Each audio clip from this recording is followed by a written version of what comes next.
જય શ્રી કૃષ્ણ. રાધે રાધે. શ્રી કૃષ્ણ ગોવિંદ હરિ મુરારે, હે નાથ નારાયણ વાસુદેવાય. જય શ્રી કૃષ્ણ. શ્રીમદ્ ભાગવત મહાપુરાણ, શ્રીમદ્ ભાગવત મહાત્મય, ચોથો અધ્યાય, ગોકર્ણ ઉપાખ્યાનનો પ્રારંભ. શ્રી કૃષ્ણ ગોવિંદ હરે મુરારે, હે નાથ નારાયણ વાસુદેવ. ગોકર્ણ ઉપાખ્યાનનો પ્રારંભ. સૂતજી કહે છે, હે મુનિવર, તે સમયે પોતાના ભક્તોના ચિત્તમાં અલૌકિક ભક્તિનો પ્રાદુર્ભાવ થયેલો જોઈ ભક્ત વત્સલ શ્રી ભગવાન પોતાનું ધામ છોડીને ત્યાં પધાર્યા. તેમના ગળામાં વનમાળા શોભતી હતી. તેમનું શ્રીઅંગ સજળ મેઘ સમૂહ શ્યામવર્ણ હતું. એના પર મનોહર પિતાંબર સુશોભિત હતું. એમનો કટી પ્રદેશ કંદોરાની ઘૂઘરીઓથી સજાયેલો હતો. માથા પર મુંગટની ચળક અને કાનોમાં કુંડળોની ઝળક જોયા જ કરીએ એવા હતા. ત્રિભુવન લલિત ભાવથી ઊભેલા તેઓ ચિત્ત ચોરી લેતા હતા. વક્ષ સ્થળ પર કૌસ્તુભમણિ ઝળકી રહ્યો હતો. સગળું શ્રીઅંગ હરિચંદનથી લપાયેલું હતું. તે રૂપની શોભાનું શું કહેવું? એણે તો જાણે કરોડો કામદેવોનું રૂપ માધુર્ય છીનવી લીધું હતું. તે પરમાનંદચી મૂર્તિ મધુરાતી મધુર મુરલીધર એવી અનુપમ છબીથી પોતાના ભક્તોના નિર્મળ ચિત્તોમાં આવિર્ભૂત થયા. ત્યાં ભગવાનના નિત્ય લોક નિવાસી લીલા પરિકર ઉદ્ધવજી વગેરે ગુપ્ત રૂપે તે કથા સાંભળવા આવ્યા હતા. પ્રભુ પ્રગટ થતાં જ ચારે કોર જય જયનો ધ્વનિ થવા લાગ્યો. તે સમયે ભક્તિ રસની અદ્ભુત પુષ્ટિ થઈ. વારવાર અબીલ ગુલાલ અને પુષ્પોની વૃષ્ટિ થતી રહી અને શંખ ધ્વનિ થવા લાગ્યો. તે સભામાં જેઓ બેઠા હતા તેમને પોતાના દેહનું, ઘરનું અને આત્માનું પણ સાનભાન રહ્યું નહીં. તેમની આવી તન્મયતા જોઈને નારદજીએ કહ્યું, હે મુનીશ્વરો, આજે મેં સપ્તાહ શ્રવણનો આ ઘણો જ અલૌકિક મહિમા જોયો. અહીં જે ઘણા મૂર્ખ અને દુષ્ટ લોકો તથા જે પશુ પક્ષીઓ પણ છે તે સૌ અત્યંત નિષ્પાપ બન્યા છે. તેથી એમાં સંદેહ નથી કે આવા કલિકાળના સમયે ચિત્તની શુદ્ધિ માટે આ ભાગવત જેવું મર્તે લોકમાં પાપ પૂજનો નાશ કરનારું અન્ય કોઈ પવિત્ર સાધન નથી. હે મુનિવર, તમે સૌ ઘણા દયાળુ છો. તમે સંસારના કલ્યાણનો વિચાર કરીને આ સાવ નિરાળો માર્ગ પ્રગટ કર્યો છે. તમે કૃપા કરીને એ તો બતાવો કે આ કથારૂપી સપ્તાહ યજ્ઞ વડે કયા કયા લોકો પવિત્ર બની શકે છે. સનકાદિએ કહ્યું, જેઓ હંમેશા જાત જાતના પાપ કરતા રહે છે, નિરંતર દુરાચારમાં તત્પર રહે છે અને અવળા માર્ગે ચાલે છે તથા ક્રોધાગ્નિથી બળતા કુટિલ અને કામી છે, તે બધા જ આ કળિયુગમાં સપ્તાહ યજ્ઞથી પવિત્ર બને છે.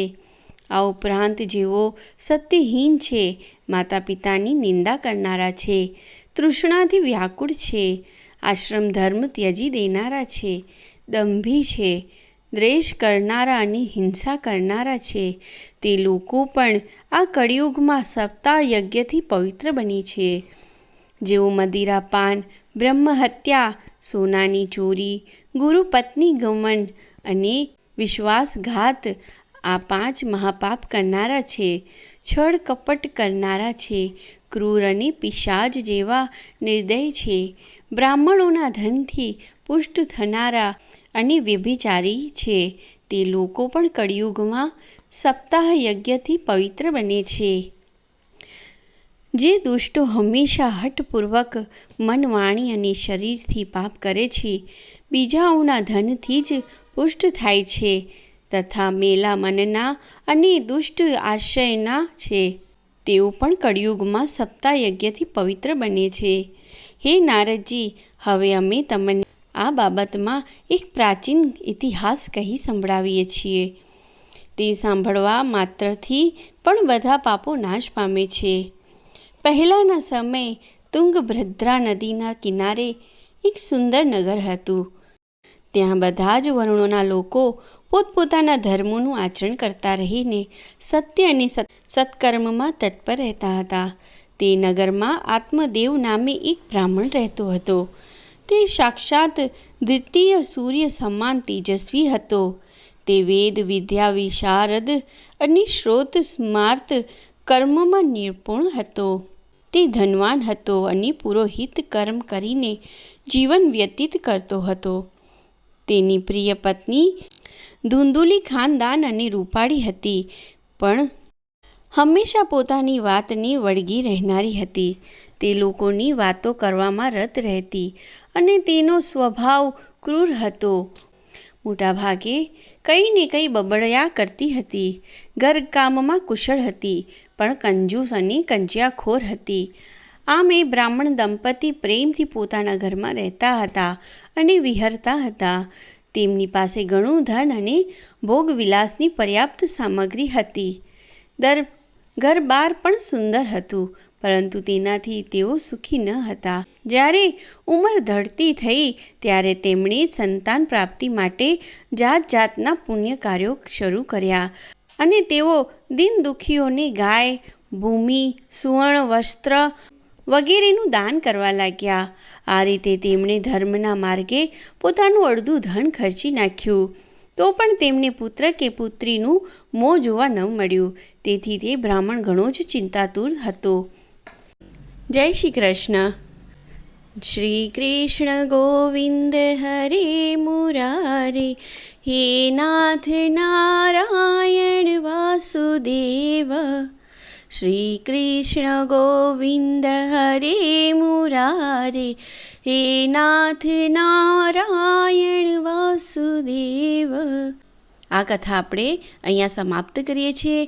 આ અધ્યાયની મહાત્મ્યની આગલી કથા આગલા વિડીયોમાં કરીશું. ત્યાં સુધી ધન્યવાદ. જય શ્રી કૃષ્ણ. જો આ કથા ગમે તો આગળ લાઈક શેર કરજો અને ચેનલ પર નવા હોય તો સબસ્ક્રાઈબ કરજો, જેથી તમને આગલા અધ્યાયના વિડીયોની માહિતી મળતી રહે. જય શ્રી કૃષ્ણ.